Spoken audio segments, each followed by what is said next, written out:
하나님 말씀은 마태복음 28장 1절에서 10절까지만 읽겠습니다.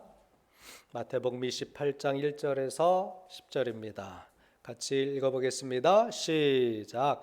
안식일이 다 지나고 안식 후 첫날이 되려는 새벽에 막달라 마리아와 다른 마리아가 무덤을 보려고 갔더니 큰 지진이 나며 주의 천사가 하늘로부터 내려와 돌을 굴려내고 그 위에 앉았는데 그 형상이 번개 같고 그 옷은 눈같이 희건을 지키던 자들이 그를 무서워하여 떨며 죽은 사람과 같이 되었더라.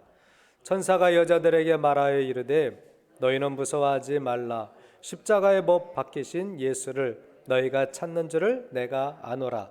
그가 여기 계시지 않고 그가 말씀하시던 대로 살아나셨느니라. 와서 그가 누우셨던 곳을 보라. 또 빨리 가서 그의 제자들에게 이르되 그가 죽은 자 가운데서 살아나셨고 너희보다 먼저 갈릴리로 가시나니 거기서 너희가 배우리라 하라. 보라 내가 너희에게 일렀느니라 하거늘 그 여자들이 무서움과 큰 기쁨으로 빨리 무덤을 떠나 제자들에게 알리려고 다름질할세. 예수께서 그들을 만나 이르시되 평안하냐 하시거늘 여자들이 나아가 그 발을 붙잡고 경배하니 이에 예수께서 이르시되 무서워하지 말라. 가서 내 형제들에게 갈릴리로 가라 하라. 거기서 나를 보리라 하시니라. 아멘. 오늘은 말씀하시던 대로 한번 따라해 보실까요? 말씀하시던 대로. 그 뒤에 제가 길어서 뺐는데 말씀하시던 대로 살아나셨느니라 라는 제목이에요. 사람들은 지나고 나서 후회하는 경우들이 참 많습니다. 사후 약방문이라는 말씀 아실 것입니다. 죽은 뒤에 약방문을 쓴다는 뜻으로 이미 지난 후에 대책을 세우거나 후회해도 소용이 없다라는 뜻이죠. 제자들은 예수님께서 십자가에 처형되자 좌절에 빠졌습니다. 제자들은 흩어지고 모임은 와해되었습니다. 시리에 빠지고 말았습니다. 그렇겠죠. 늘 같이 있던 분, 같이 음식을 드시고 같이 걸어가시고 같이 잠도 자고 그랬던 분이 십자가에 처형돼서 지금 없잖아요. 그러니 얼마나 서운하겠어요. 시리에 빠지겠습니까? 제가 아는 목사님이 교회에 닭 한 마리가 찾아왔대요. 반려견이 아니라 반려닭이 왔대요. 그래서 그 닭이 이렇게 막 계단에도 똥을 싸놓고 막 그래서 쫓았대요. 그래도 안 가더래요. 이게 어디서 왔나? 이거 누가 또 잃어버렸나? 교회 장로님이 그 닭을 잡아갖고 멀리 갔다가 놨대요. 그런데 또 찾아왔대요. 닭이 머리가 좋더라고요, 그렇죠? 예. 닭대가리, 뭐 머리 안 좋으면 닭대가리라 그랬는데 머리가 좋은 것 같아요. 멀리 갖다 놨는데 또 찾아왔대요. 그게 또 춥고 뭐 이제 겨울 때라 이렇게 춥고 막 눈 오고 그래서 이 닭이 가지도 않고 그래서 안 되겠다, 그냥 집을 지어주자. 그래서 장로님이 목사님이 부탁을 해서 닭장을 잘 지어줬대요. 그랬더니 이 닭이 또 알을 낳는데요. 무정란을 낳는 거죠. 닭이 없는데도 무정란을 낳는 거예요. 그래서 매일 하나씩 알을 낳아주더래요. 그래서 목사님이 그 닭 모이도 주고 가서 쳐다보고 모이 주러 가면 닭이 그냥 졸졸졸 쫓아오고 그래서 정이 들었대요. 그런데 어느 날 잘 막아줬는데 족제비가 와서 이 닭을 물어 죽이고 말았대요. 그래서 얼른 이제 땅에다 묻어줬는데 닭이 안 보이니까 성도님들이 목사님 닭 어디 갔어요? 쪽제비가 와서 물어주겠다고. 그 닭 어떻게 했어요? 그거를 잘 삶아서 먹으면 그 말은 안 하고 목사님이 묻어줬다니까 이제 말을 못 하는 거죠. 아이고 아까워 이제 막 그랬겠죠. 쪽제비가 물어주겠다라는 말을 듣고서 이 마귀가 쪽제비 같구나. 성도들이 믿음 생활 못하도록 자꾸 방해하고 회방하고 쪽제비 알거든요. 저희 어렸을 때도 시골에서 닭을 이제 키웠는데 쪽제비가 와서 어떻게 그냥 땅을 파고 들어와서도 그 닭을 물어 죽이더라고요. 어렸을 때 그 쪽제비랑 눈이 딱 마주쳐 갖고 제가 막 쪽제비를 무서워해요. 우리의 신앙생활을 방해하는, 우리의 소망과 꿈을 착 죽여버리는 그런 족제비 같은 존재가 바로 이 마귀예요. 무슨 말씀을 드리고 싶냐면은 우리가 강아지랑도 정이 들어요. 닭이랑도 정이 들어요. 그런데 예수님이 3년 반 동안 제자들과 함께 먹고 마시고 또 여행도 다니시고 순례길 다니시고 기적을 행하시고 능력을 행하시고 그런 분이 십자가에 못 박혀 돌아가셨잖아요. 자기들이 그렇게 굳건하게 믿었던 예수님이 십자가에 죽고 사라져버리니까 얼마나 시리감에 빠지겠어요. 낭망에 빠지겠습니까? 닭 한 마리가 죽어도 마음이 좀 이상하더래요. 그렇죠. 집에서 키우던 강아지가 죽어도 울고 막 그러잖아요. 예수님이 사라지셨으니, 예수님이 십자가에 죽으셨으니 제자들의 마음이 얼마나 낭망이 되고 실망이 되겠습니까? 상실감이 큰 거예요. 아무것도 할 수 없는 공황장애에 빠진 것 같은 제자들의 모습이었을 것입니다. 예수님과 함께 있을 때는 얼마나 의기양양했어요. 우리 스승님이 정말 대단하신 분이에요. 기적을 행하시고 능력을 행하시고 밥을 굶어도 그 말씀이 너무나 그 말씀의 은혜가 되어서 우리가 은혜 받으면 밥 안 먹어도 괜찮잖아요. 그냥 음식 그 빵 조각 먹는 것보다 주님의 말씀을 듣고 있으면 시간 가는지 모르고 밥 안 먹어도 굶어도 괜찮고 이러한 상태였었는데 예수님이 돌아가시고 없으니까 근심에 쌓여서 그 눈가에 이게 검은 그 뭐예요? 제가 몰라갖고 딸한테 야 그게 뭐지? 이렇게 눈가에 뭐 생기는 게 다크서클이래요. 그렇죠? 우리가 피곤하고 근심되고 그러면 어느 순간 나의 이 눈가에 다크서클이 시커멓게 생기는 경우들이 있어요. 아마 제자들의 그 눈가에는 다 다크서클이 생겼을 거예요. 마음도 상심이 되죠. 이제는 뭘 해야 되는지 자기들 다 직업도 내려놓고 주님을 따라다녔는데 주님을 통하여서 새로운 나라가 임할 것을 그들은 기대하고 살았는데 이제는 아무것도 없는 거예요. 그 꿈이 다 사라졌어요. 비전이 사라졌어요. 소망이 사라진 거예요. 그런데 여러분 생각해 보십시오. 예수님이 생전에 뭐라고 말씀하셨는지, 예수님이 살아 계실 때 제자들에게 하신 말씀이 있었거든요. 그 말씀만 기억하고 있었다면, 그 말씀만 믿었다면, 그 말씀하신 대로 믿고 지금 이 어려움을 극복하고 있다면 시리에 빠질 이유가 없는 거예요. 되짚어 보면 여러분 인생의 문제는요, 믿지 않아서 문제가 생기는 거예요. 이것은 제자들에게만 해당되는 것이 아닙니다. 저와 여러분들에게도 인생의 문제가 왜 근심이 찾아오고 왜 고통이 찾아오고 왜 두려움이 옵니까? 가만히 생각해 보세요. 되짚어 보세요. 뭐가 문제예요? 믿음의 문제입니다. 인생의 문제는요, 안 믿어서 생기는 거예요. 한번 따라하세요. 믿음의 문제는 바뀌었어요. 인생의 문제는 믿음의 문제다.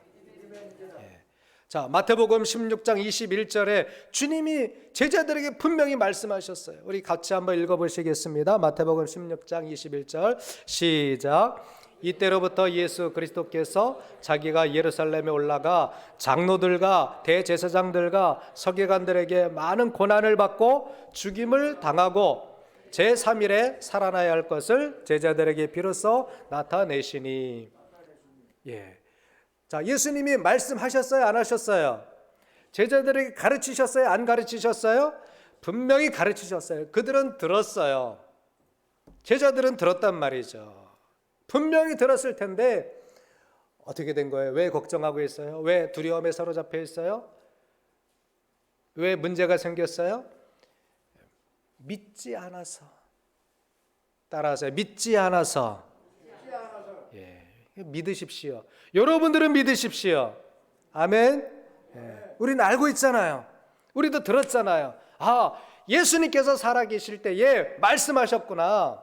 내가 장로들과 대제사장들과 서기관들에게 많은 고난을 받고 죽임을 당하고, 그 요까지만 기억하면 안 되는 거예요. 그 다음도 기억해야죠.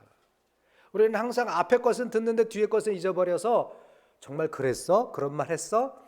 그런 적 많잖아요. 그렇죠? 우리도 잘 듣고 끝까지 믿어야 되는 거예요.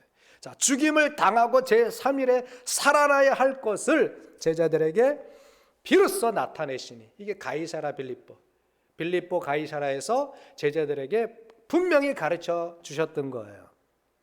그런데 제자들은 분명히 들었으면서도 분명히 믿지 않았어요. 믿음이 관건이에요. 다시 한번 따라하세요. 믿음이 관건이다. 여러분도 지금 어려움이 오고 막 근심 걱정이 오고 막 삶이 무너지는 것 같은 상황 가운데서도 주님이 말씀하신 것을 믿는다면, 여러분들 마음속에 믿음이 있다면 살아납니다. 회복됩니다. 할렐루야. 믿음이 관건이에요. 가만히 되짚어 보세요. 가만히 뒤돌아보세요. 내가 그때 믿음이 흔들렸었구나. 그래서 시험 들었던 거예요. 그래서 교회를 떠나는 거예요. 그거 아무것도 아니에요. 뭐 서운한 거, 뭐 서운하다고 교회를 떠나고 또 믿음을 버리고, 여러분 그게 정말 믿음입니까? 생각해 보십시오. 아무것도 아니죠. 사단이 흔드는 거예요. 거기에 목회자들이 넘어지고 거기에 성도들이 넘어지고 수십 년 믿었던 거를 한순간에 깨버리는, 이게 사단만 좋아하는 거예요.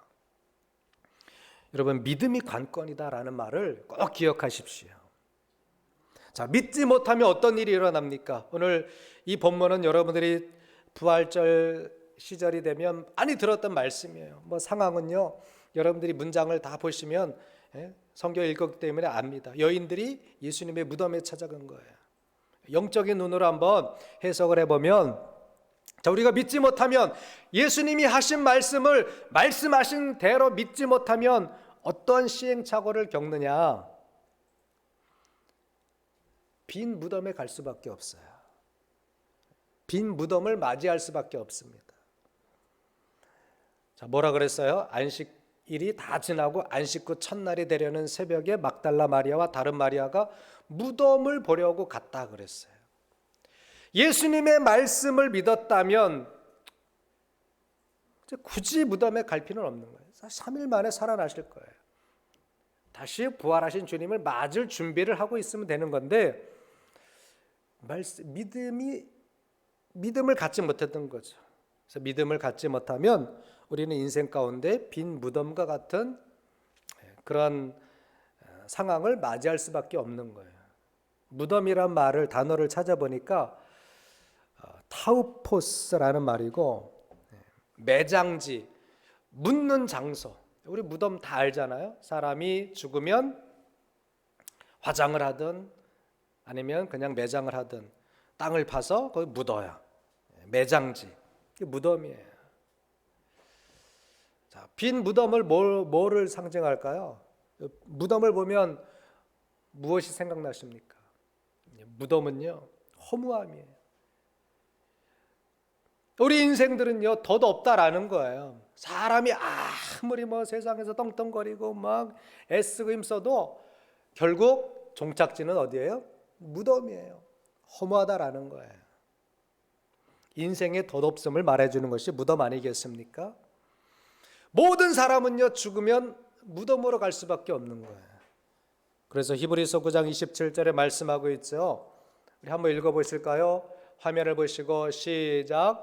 한번 죽는 것은, 빨리빨리 안 나오네요. 히브리서 9장 27절 찾아보세요. 성경을 한번 보시고. 나왔네요. 시작. 한번 죽는 것은 사람에게 정하신 것이요 그 후에는 심판이 있으리니. 사람이 죽어 어디 갑니까? 무덤에 가잖아요. 아무리 이쁘면 뭐합니까? 아무리 지식이 많으면 뭐합니까? 아무리 재산이 많으면 뭐합니까? 아무리 권력이 있으면 뭐합니까? 죽으면 무덤으로 갈 수밖에 없는 인생이 바로 우리 사람이다라는 거죠.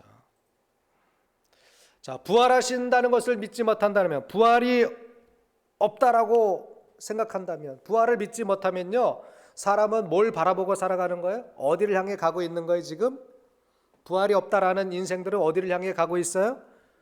무덤을 향해 가고 있는 거예요. 거기가 종착지예요. 부활이 없는, 부활을 믿지 못하는 사람들의 종착지는 어디라고요? 무덤이에요, 무덤.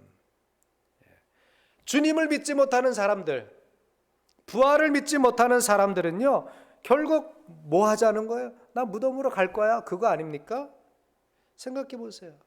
그런데도 주님을 믿지 못하잖아요. 그러면 할 수 없어요. 종착지가 무덤이에요. 모든 인생들은 결국 죽음을 향해 가고 있는 거예요. 태어나서부터 어디를 향해 가고 있어요? 무덤을 향해 가고 있는 거예요. 어떤 사람은 10대, 어떤 사람은 20대, 어떤 사람은 50대, 어떤 사람은 80대를 살고 있지만 종착지는 이제 무덤이다라는 거죠. 특히 부활을 믿지 못하는 사람, 하나님의 말씀을 믿지 못하는 사람은 그게 끝이에요.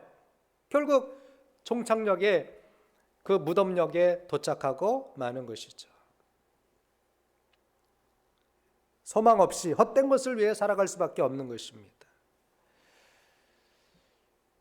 그래서 예수님께서는 말씀하셨어요. 마태복음 8장 22절에 말씀하시기를, 예수께서 이르시되 죽은 자들이 그들의 죽은 자들을 장사하게 하고 너는 나를 따르라. 많은 사람들이 살고 있습니다. 많은 사람들이 열심히 인생을 달려가고 있습니다. 그런데 어디를 향해 달려가고 있어요? 죽음을 향해, 무덤을 향해, 허무함을 향해 달려가고 있는 거예요. 열심히 뛰어서 가서 잡아봤더니 허무하대요. 열심히 돈을 모았더니 내가 이거 하려고 돈 모았나? 열심히 공부해서 박사학위 받았는데 내가 이래려고 받았나? 많은 사람들이 허무주의에 빠지고 마는 거예요. 세상 것만 가지고서는, 육신의 것만 가지고서는요, 만족함이 없습니다. 기쁨이 없습니다. 거긴 소망이 없습니다. 죽은 자들이에요. 무덤을 생각하고 살아가는 사람들은 죽은 자들이에요. 죽은 자들로 죽은 자를 장사하라. 너는 나를 따르라. 예수님은 말씀하셨습니다. 믿지 못하면 죽을 일만 남은 것입니다. 인생이 뭐 있습니까, 여러분? 그냥 하늘 수고하고 안달하고 닥달하고 싸움하고, 인생이 뭐 별거 없잖아요. 그래서 부활의 소망이 없는 사람들은요, 참으로 불행한 거예요. 육신의 생각은 사망이라 그랬습니다. 한번 따라하세요. 육신의 생각은 사망이요, 영의 생각은 생명과 평안이니라. 부활을 믿지 못하면 사람들은 허무주의에 빠질 수밖에 없습니다. 현실주의에 빠질 수밖에 없어요. 다른 거 다 필요 없어. 돈이야. 지금 눈에 보이는 거야.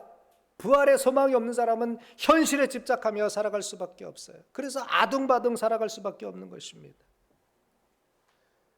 부활의 소망이 없는 사람은 무의미한 무덤에 갇히게 되는 것입니다. 무덤은 덫이에요. 또 스올이라고도 표현하기도 합니다. 그래서 주님의 말씀을 믿지 못하고 부활의 소망이 없는 사람은 인생의 9가지 감옥에 갇혀서 살아갈 수밖에 없다. 9가지 감옥에 갇혀 산대요, 인생들이.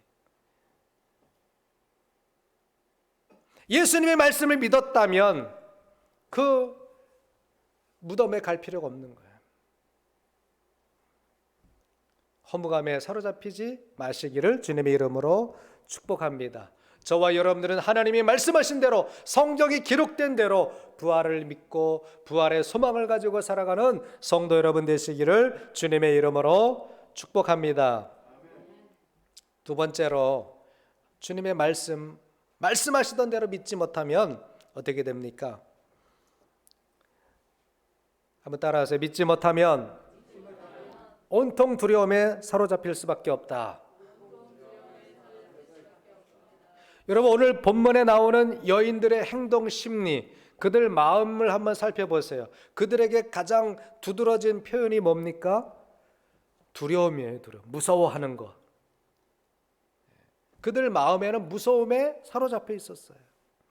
4절에도 무서워하여 떨며 죽은 사람과 같이 되었다라고 표현하고 있고, 5절에도 무서워한다고 무서워하지 말라, 무서움이 표현되어 있어요. 8절에도 그 여자들이 무서워하여 이 여인들의 주된 특징은 무서움이에요. 두려움이에요. 여러분, 믿지 못할 때, 내가 하나님의 말씀을 믿지 못할 때, 내가 부활하신 주님을 믿지 못할 때 가장 우리 마음속에 두드러진 특징이 뭐가 나타날까요? 두려움이에요. 두려움. 여러분들이 인생을 살면서 여러 가지 상황과 여러 가지 문제들을 만나는데, 그때 믿음이 없을 때 내 마음속에 어떤 마음들이 들어요? 두려움이 들지 않습니까? 저도 마찬가지예요. 두려움, 무서움, 걱정, 염려, 근심, 이런 것이 내 마음을 사로잡는 거예요. 그러니까 믿음이 빠지면 두려움이 가득 차는 거예요. 베드로가 믿음이 있을 때는요, 무리를 걸었습니다. 그런데 바람을 보고 무서워하니까 그 바다에, 그 물에 빠지는 거예요. 우리 인생이 똑같습니다.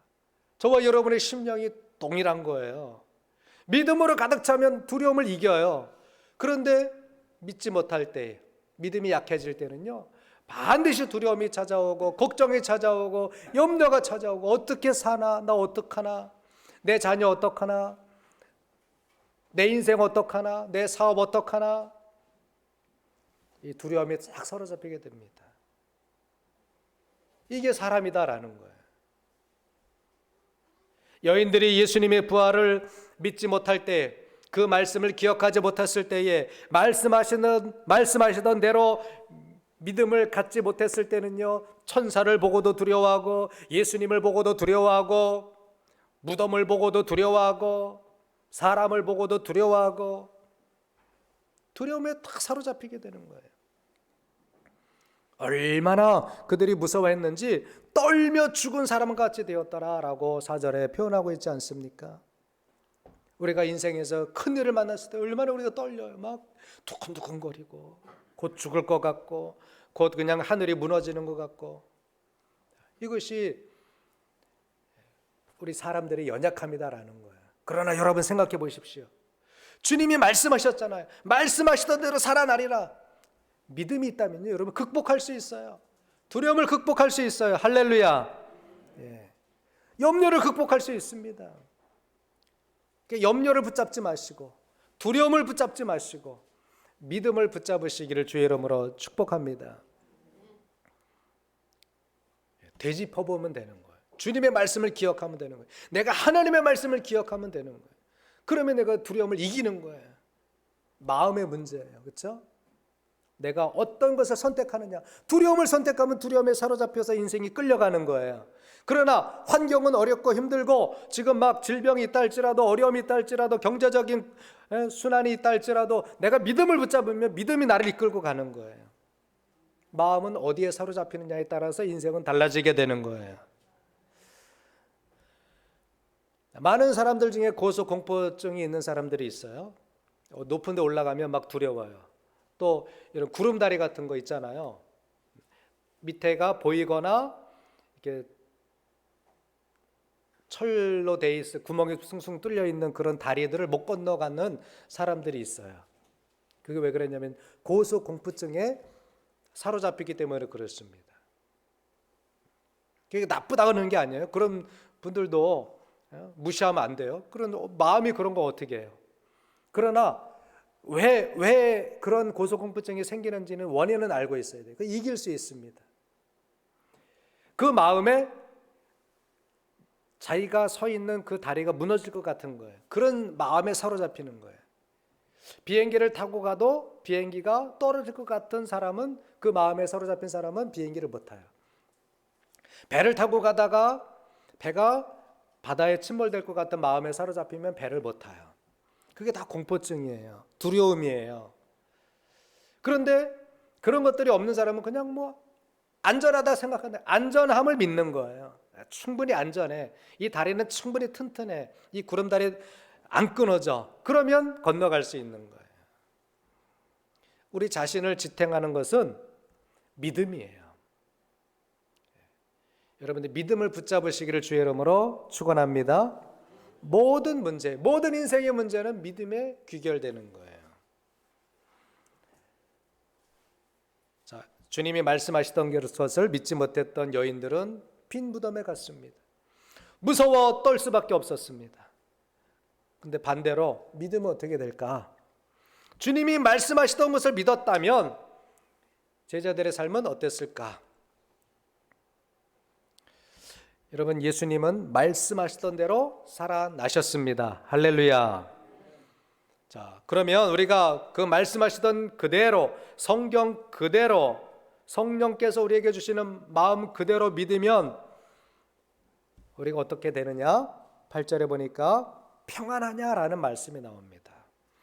부활하신 예수님이 여인들에게 평안하냐 물으셨습니다. 믿는 사람은요, 평강이 넘치게 돼요. 아멘이십니까? 여러분 마음속에 믿음이 있다면 말씀하시던 대로 그대로 일어날 것을, 예수님이 다시 부활하신다는 것을 그대로 믿는 사람은 마음에 평강이 있어요.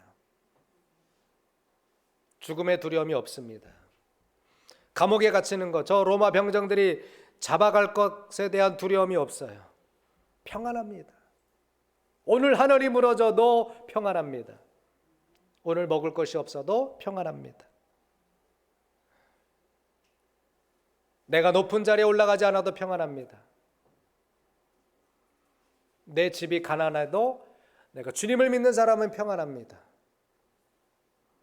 아무리 왕궁 같은 데 99칸에 살아도 근심 걱정하고 사는 것보다 초가집에 살아도 평강으로 사는 것이 훨씬 복이에요. 할렐루야. 정말 그러잖아요. 대궐 같은 집에 뭐 70평, 80평 살았는데 맨날 근심 걱정에 두려움에 공포에 사로잡혀 보세요. 그게 인생입니까? 얼마나 괴롭습니까? 근데 단 열 몇 평짜리 살아도 늘 웃음이 있고 평강이 있고 소망이 있고 믿음이 넘쳐. 누가 행복하겠어요? 주의 말씀대로 믿으면 평안이 넘친다는 사실을 꼭 믿으시기 바랍니다. 에베소서 1장 2절에 보면 하나님 우리 아버지와 주 예수 그리스도로부터 은혜와 평강이 너희에게 있을지어다 라고 말씀하고 있어요. 부활하신 예수 그리스도로부터 우리에게 은혜와 평강이 넘치게 온다는 사실을 꼭 기억하시기 바랍니다. 믿지 못하면 불안감에 사로잡힙니다. 공포에 사로잡힙니다. 그러나 믿음을 가진 사람들은 하나님이 평강을 주셔요. 로마서 15장 13절에 보니까 우리 한번 읽어보실까요? 로마서 15장 13절 말씀이에요. 로마서 15장 13절 시작. 소망이 하나님이 모든 기쁨과 평강을 믿음 안에서 너희에게 충만하게 하사 성령의 능력으로 소망이 넘치게 하시기를 원하노라. 아멘. 여러분 부활을 믿으십니까? 예수님이 부활하신 것을 믿으십니까? 여러분이 부활하실 것을 믿습니까? 그러면요, 그 믿음 안에서 하나님께서 기쁨과 평강을 넘치게 하신다고 말씀하셨어요. 성령의 능력으로 소망이 넘치는 거예요. 예? 그래서 제자들이 막 감옥에 복음을 전하다 감옥에 갇혀도 매맞아도 굶어도 위험에 처해도 그들은 전혀 두려워하지 않았어요. 늘 소망이 넘쳤어요. 왜? 말씀하시던 것을 믿었기 때문에, 예수님이 부활하셨다는 것을 믿었기 때문에, 체험했기 때문에, 성령님이 역사하신다는 것을 믿었기 때문에 믿음이 관건이에요. 또 마지막으로 말씀하신 대로 살아나리라 하는 말씀을 믿는 사람들에게 어떤 일이 벌어집니까? 28장 10절에 보면 예수님께서 말씀하셨어요. 무서워하지 말라. 가서 내 형제들에게 갈릴리로 가라 하라. 거기서 나를 보리라 하시니라. 예수님이 말씀하시던 것을 그대로 믿는 사람은요, 남들보다 앞서 주님을 만나게 돼요. 다른 인생들보다 앞서가는 인생이 되는 거예요. 할렐루야. 여러분 남들보다 앞서가는 인생이 되시기를 주의 이름으로 축원합니다. 그러면 어떻게 해야 돼요? 주님을 믿어야 돼요. 주께서 말씀하셨던 것을 그대로 믿어야 돼요. 부활의 믿음을 가져야 돼요. 우리가 맨날 저 세상 사람 뒷공문에만 쫓아다니면 되겠습니까? 저들이 부러워하고 저들이 추구하는 것을 맨날 나도 저거 갖고 싶어서 맨날 그러면 되겠습니까? 우리는 그런 사람들이 아니에요. 우리는 부활을 믿는 사람들이에요. 부활의 소망이 있는 사람들이에요. 이 믿음을 가지면요, 저 세상 사람들이 우리를 따라와야죠. 왜 우리가 세상 사람 쫓아갑니까? 왜 우리가 세상 사람을 부러워합니까?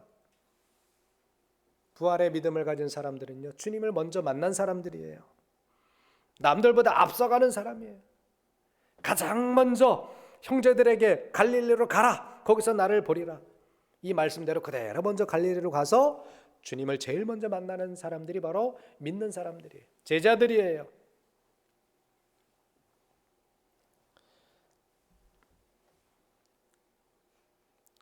주님의 말씀을 믿는 사람은 누구보다 먼저 기적을 체험합니다. 같은 자녀라도요, 부모님 말씀을 빨리빨리 믿는 아이들이 있더라고요. 야, 저기 가봐. 그럼 뭐 있어? 에이, 엄마 거짓말이지. 안 믿으면요 늦어요. 그러나 부모님이 뭐 말씀하실 때 네, 알겠습니다. 그대로 받아들이는 아이들은요, 먹을 것도 먼저 먹고 용돈도 먼저 받고 칭찬도 먼저 받아요. 그런데 에이, 부모님이 그렇게 하시겠어? 지난번에도 또 안 해주셨는데 이번에도 또 안 해주시겠지. 믿지 못하면 항상 늦는 거예요. 그러나 믿음을 가지면 남들보다 앞서가는 거예요. 우리 믿음의 선진들이 왜 이 땅에서도 복을 받았어요? 그들은 먼저 믿었기 때문에, 그 말씀을 그대로 믿고 실천했기 때문에 그렇습니다. 근데 우리가 자꾸 믿음을 재요. 불안해하고 에이, 과연 될까? 과연 고침 받을까? 우리 자꾸 믿음을 이렇게 늦추면, 믿는 것을 늦추면 그만큼 나도 주님을 체험하는 것이 늦는 거예요. 나병 환자가 예수님께 찾아와서 주여 원하시면 저를 깨끗게 하실 수 있나이다. 그 시대에 나병 환자가 그 사람 한 사람뿐이었을까요? 아니죠. 많은 나병 환자들이 있었어요. 그런데 이 고침받은 나병 환자는 먼저 주님을 만났어요. 먼저 주님을 믿었어요. 주님께서 말씀하신 나는 깨끗함을 얻을 수 있습니다. 그래, 네 말대로 된다. 그 나병 환자 고침받았습니다. 예수님을 믿는 사람은 누구보다 먼저 그 능력을 체험하게 되는 거예요. 예수님이 가버나움에 가셨을 때 백부장이 나와서 예수님, 내 하인이 병들었습니다. 고쳐주세요. 그러나 말씀만 하십시오. 그럼 그대로 될 줄 믿습니다. 백부장이 그 사람 한 사람이었을까요? 그 시대에 로마 장교가 그 사람 한 사람뿐이었습니까? 아니죠. 많은 장교들이 있었어요. 많은 로마의 그 장수들이 있었는데 이 사람만 예수님을 찾아왔고 예수님의 말씀을 믿었던 거예요. 그리고 그 믿음이 대단하다 그랬어요. 말씀만 하십시오. 내가 믿겠습니다. 그랬더니 그 하인이 고침받잖아요. 여러분, 먼저 믿는 사람이 먼저 축복을 받는 거예요. 빨리 믿는 사람이 먼저 주님을 만나고 먼저 주님을 체험하게 되는 거예요. 할렐루야. 우리가 하나님의 말씀을 자꾸 과연 그럴까? 나중에 내가 좀 형편되면 믿지. 그렇게 하지 마시고요. 즉시 믿는 사람, 즉시 순종하는 사람, 이런 성도들이 하나님의 놀라운 기적을 체험하게 될 줄 믿습니다. 예수님은 여인들에게 내 형제들에게 갈릴리로 가라, 거기서 나를 보리라 라고 말씀하셨어요. 이 여인의 말을 믿고 갔던 제자들은 주님을 만난 거죠. 우리가 예수님을 믿을 때에 말씀하시던 그대로 믿으면 다른 세상의 사람들보다 내 인생이 월등히 앞서가는 인생이 될 줄 믿습니다. 저와 여러분의 인생이 뒤처지는 인생, 남 꽁무니 쫓아가는 인생이 되지 마시고 세상 물질 부러워하는 사람이 되지 마시고 영적으로 앞서가는 사람 다 되시기를 주의 이름으로 축복합니다. 예수님은 말씀하시던 대로 대제사장들과 서기관들에게 고난을 당하시고 십자가에 죽으셨어요. 하지만 말씀하시던 대로 3일 만에 부활하셨습니다. 우리 성도들은 주님이 말씀하시던 대로 믿어야 할 줄 믿습니다. 여러분, 믿음을 가지면요 인생의 9가지 감옥에서 해방됩니다. 인생의 9가지 감옥이 뭘까요? 허무, 두려움, 염려, 걱정, 미움, 시기, 욕망, 좌절, 낙심. 이 인생의 9가지 감옥에서 해방되는 것입니다. 부활하신 주님을 믿으면 먼저 평강을 누리게 됩니다. 부활하신 주님을 믿으면 다른 인생들보다 앞서가는 인생이 될 줄 믿습니다. 저와 여러분들이 주님이 말씀하신 그대로 믿어서 우리 주님을 먼저 만나 뵙고 주님의 기적과 능력과 평강을 늘 체험하시면서 우리 주 예수 그리스도 부활하신 주님을 증거하는 귀한 인생 되시기를 주님의 이름으로 축복합니다. 아멘. 따라서 믿음이 관건이다. 한 주간 또 살아가실 때에 믿으십시오. 두려움과 염려, 걱정에 사로잡히기보다 난 믿어야지. 말씀하시던 대로 믿어야지. 이것이 부활의 믿음을 가진 성도들의 삶이 되는 것입니다. 기도하시겠습니다.